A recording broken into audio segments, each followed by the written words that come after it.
ನಾಳೆ ಅಯೋಧ್ಯೆಯ ರಾಮಮಂದಿರದಲ್ಲಿ ಬಾಲರಾಮನ ವಿಗ್ರಹವನ್ನು ಪ್ರಾಣ ಪ್ರತಿಷ್ಠೆ ಮಾಡುವ ಶುಭ ದಿನ. ಈ ದಿನ ಪ್ರತಿಯೊಬ್ಬರ ಮನೆಯಲ್ಲೂ ರಾಮನ ಆರಾಧನೆ ಮಾಡಬೇಕು. ಯಾಕೆಂದರೆ ನಾಳೆ ರಾಮನ ಪ್ರಾಣ ಪ್ರತಿಷ್ಠೆ ಮಾಡುವ ಮುಹೂರ್ತವು ತುಂಬಾ ಮಂಗಳಕರವಾಗಿದೆ. ಅಂದರೆ ಅಭಿಜಿತ್ ಮುಹೂರ್ತವು ಮಧ್ಯಾಹ್ನ 12:17 ಪ್ರಾರಂಭವಾಗಿ 12:59 ನಡೆಯಲಿದೆ. ಈ ಅವಧಿಯಲ್ಲಿ ಪ್ರಾಣ ಪ್ರತಿಷ್ಠೆಯ ಶುಭ ಮುಹೂರ್ತವು ಮಧ್ಯಾಹ್ನ 12:29:08 12:30:32 ಇವುಗಳ ಜೊತೆಯಲ್ಲಿ ಸರ್ವಾರ್ಥ ಸಿದ್ಧಿಯೋಗ, ಅಮೃತ ಸಿದ್ಧಿಯೋಗ, ರವಿ ಯೋಗ ಇನ್ನೂ ಮುಂತಾದ ಹಲವು ಶುಭ ಯೋಗಗಳು ರೂಪುಗೊಳ್ಳುತ್ತಿವೆ. ಹಾಗೂ ಮೃಗಶಿರ ನಕ್ಷತ್ರವಿದೆ. ಈ ದಿನ ಹರಿ ಅಂದರೆ ವಿಷ್ಣು ಮುಹೂರ್ತ ಕೂಡ 41 ವರ್ಷಗಳ ನಂತರ ಬಂದಿದೆ. ಇದರ ಜೊತೆಯಲ್ಲಿ ತುಂಬಾನೇ ಶ್ರೇಷ್ಠವಾಗಿರುವ ಸಂಜೀವಿನಿ ಮುಹೂರ್ತ ಕೂಡ ಇದೆ. ಹಾಗಾಗಿ ಈ ಸಮಯದಲ್ಲಿ ಮಾಡುವ ಆರಾಧನೆಯು ದುಪ್ಪಟ್ಟು ಫಲವನ್ನು ನೀಡುತ್ತದೆ ಎಂದು ಹೇಳುತ್ತಾರೆ. ನಾಳೆ ಬೆಳಿಗ್ಗೆ ಬೇಗ ಎದ್ದು ದೀಪ ಹಚ್ಚಿ ದೇವರ ಮನೆ, ಹೊಸ್ತಿಲು, ತುಳಸಿ ಕಟ್ಟೆ ಮತ್ತು ಅಂಗಳವನ್ನು ಶುದ್ಧ ಮಾಡಿ ರಂಗೋಲಿಯನ್ನು ಹಾಕಿ. ಸಾಧ್ಯವಾದರೆ ಮನೆಯ ಬಾಗಿಲಿಗೆ ಮಾವಿನ ತೋರಣವನ್ನು ಹಾಕಬಹುದು. ನಾಳೆಯ ದಿನ ಮನೆಯಲ್ಲಿ ಹಬ್ಬದ ಸಡಗರ ಇರಲಿ. ಮನೆಯ ಮುಂದೆ ಮರೆಯದೆ ಕೇಸರಿ ಧ್ವಜ ನೆಡಿ. ರಾಮ ಮಂದಿರದ ಮಂತ್ರಾಕ್ಷತೆಯು ಈಗಾಗಲೇ ಕೆಲವು ಮನೆಗಳಿಗೆ ತಲುಪಿರುತ್ತದೆ.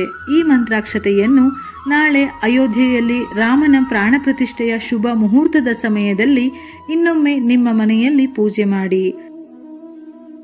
ನಾಳೆಯ ದಿನ ಅನ್ನವನ್ನು ತಯಾರಿಸುವಾಗ ರಾಮ ಮಂದಿರದ 1-2 ಮಂತ್ರಾಕ್ಷತೆಯನ್ನು ಸೇರಿಸಿ ಅನ್ನವನ್ನು ತಯಾರಿಸಿ. ಒಂದು ವೇಳೆ ಪಾಯಸವನ್ನು ತಯಾರಿಸುತ್ತಿದ್ದರೆ 1-2 ಮಂತ್ರಾಕ್ಷತೆಯನ್ನು ಸೇರಿಸಿ ತಯಾರಿಸಬಹುದು. ಸಾಧ್ಯವಾದರೆ ನಾಳೆ ರಾಮನಿಗೆ ತುಂಬಾನೇ ಶ್ರೇಷ್ಠವಾದ ಕೋಸಂಬರಿ ಪಾನಕವನ್ನು ತಯಾರಿಸಿ ನಿಮ್ಮ ಅಕ್ಕಪಕ್ಕದ ಮನೆಯವರಿಗೂ ಹಂಚಿದರೆ ಉತ್ತಮ. ಸಂಜೆ ಸೂರ್ಯಾಸ್ತದ ನಂತರ ದೀಪಾರಾಧನೆಯನ್ನು ತಪ್ಪದೆ ಮಾಡಿ. ನಿಮ್ಮ ಶಕ್ತಿಗೆ ಅನುಸಾರವಾಗಿ ಎಷ್ಟು ದೀಪವಾದರೂ ಬೆಳಗಬಹುದು. ಆದರೆ 5 ದೀಪವನ್ನು ಹಚ್ಚುವುದು ಕಡ್ಡಾಯ. ತುಪ್ಪದ ಅಥವಾ ಎಳ್ಳಿನ ಎಣ್ಣೆಯ ದೀಪ ಹಚ್ಚಿದರೆ ಶ್ರೇಷ್ಠ. ದೀಪಗಳನ್ನು ದೇವರ ಮನೆಯ ಮುಖ್ಯದ್ವಾರ ಅಥವಾ ತುಳಸಿ ಕಟ್ಟೆಯ ಮುಂದೆ ಹಚ್ಚಬಹುದು. ಜೊತೆಗೆ ರಾಮ ಮಂದಿರದ ಮಂತ್ರಾಕ್ಷತೆಯ ಹೆಚ್ಚು ಭಾಗವನ್ನು ಆದಷ್ಟು ದೇವರ ಕೋಣೆಯಲ್ಲಿ ಇಟ್ಟುಕೊಳ್ಳಿ. 1-2 ಅಕ್ಷತೆಯನ್ನು ಅಕ್ಕಿ ಡಬ್ಬದಲ್ಲಿ ಹಾಕಬಹುದು. ಮುಖ್ಯವಾದ ಕೆಲಸಗಳಿಗೆ ಹೋಗುವಾಗ ಮಂತ್ರಾಕ್ಷತೆಯನ್ನು ತಲೆಯ ಮೇಲೆ ಹಾಕಿಕೊಳ್ಳುವುದು. 1-2 ಕಾಳು ಬಾಯಿಗೆ ಹಾಕಿ ನುಂಗಬೇಕು ಅಥವಾ ಜೇಬಿನಲ್ಲಿ ಇಟ್ಟುಕೊಂಡು ಹೋದರೆ ಅತ್ಯಂತ ಶುಭ.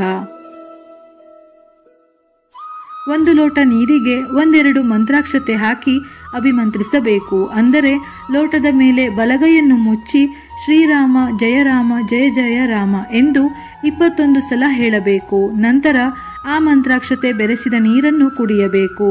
ನೀರಿನ ಸಮೇತ ಮಂತ್ರಾಕ್ಷತೆಯನ್ನು ನುಂಗಬೇಕು. ಯಾವಾಗಲೂ ಮಂತ್ರಾಕ್ಷತೆಯನ್ನು ಅಗೆಯಬಾರದು. ಹೀಗೆ ಅಭಿಮಂತ್ರಿಸಿ ಈ ನೀರನ್ನು ಸೇವಿಸುವುದರಿಂದ ಶ್ರೀರಾಮನ ರಕ್ಷೆ ಪ್ರಾಪ್ತಿಯಾಗುತ್ತದೆ. ಈ ಕೆಲಸವನ್ನು ಮನೆಯ ಎಲ್ಲಾ ಸದಸ್ಯರು ಮಾಡಬಹುದು. ಅಕಸ್ಮಾತ್ ಮಂತ್ರಾಕ್ಷತೆ ನಮಗೆ ಸಿಕ್ಕಿಲ್ಲ ಎನ್ನುವವರು ಕೇವಲ ನೀರಿಗೆ ಬಲಗೈ ಮುಚ್ಚಿ ರಾಮತಾರಕ ಮಂತ್ರವನ್ನು 21 ಸಲ ಹೇಳಿ ಅಭಿಮಂತ್ರಿಸಿ ಆ ನೀರನ್ನೇ ಸೇವಿಸಿದರೂ ಸಹ ರಾಮನ ರಕ್ಷೆ ಪ್ರಾಪ್ತಿಯಾಗುತ್ತದೆ. ಈ ಕೆಲಸವನ್ನು ಕೇವಲ ನಾಳೆ 1 ದಿನವಷ್ಟೇ ಅಲ್ಲ, ನಿಮಗೆ ಕಷ್ಟಗಳು ಬಂದಾಗ, ಮನಸ್ಸಿಗೆ ನೆಮ್ಮದಿ ಇಲ್ಲದಿದ್ದಾಗ, ಅನಾರೋಗ್ಯ ಉಂಟಾದಾಗ, ಹೆಚ್ಚು ನಕಾರಾತ್ಮಕ ಶಕ್ತಿಗಳು ಆದಾಗ, ಕೆಟ್ಟ ಕನಸುಗಳು ಬಿದ್ದಾಗ ಹೀಗೆ 1 ಲೋಟ ನೀರಿಗೆ ಅಭಿಮಂತ್ರಿಸಿ ಕುಡಿಯುತ್ತಾ ಬಂದರೆ ತುಂಬಾ ಒಳ್ಳೆಯದು. ಈ ವಿಧಾನವನ್ನು ರಾತ್ರಿ ಮಲಗುವ ಸಮಯ ಮಾಡಿದರೆ ತುಂಬಾ ಉತ್ತಮ. ಇದರ ಜೊತೆಗೆ ನಾಳೆಯ ದಿನ ಸಾಧ್ಯವಾದಷ್ಟು ರಾಮತಾರಕ ಮಂತ್ರ, ಶ್ರೀರಾಮ ಜಯ ರಾಮ ಜಯ ಜಯ ರಾಮ ಮತ್ತು ಹನುಮಾನ್ ಚಾಲೀಸ, ರಾಮರಕ್ಷಾ ಸ್ತೋತ್ರ ಹೀಗೆ ಶ್ರೀರಾಮನಿಗೆ ಸಂಬಂಧಪಟ್ಟ ಮಂತ್ರ ಪಠಿಸುವುದು ಅಥವಾ ಕೇಳುವುದರಿಂದ ಒಳ್ಳೆಯ ಫಲದ ಜೊತೆ ಶ್ರೀರಾಮ ಹಾಗೂ ಆಂಜನೇಯನ ಅನುಗ್ರಹ ಪ್ರಾಪ್ತಿಯಾಗುತ್ತದೆ.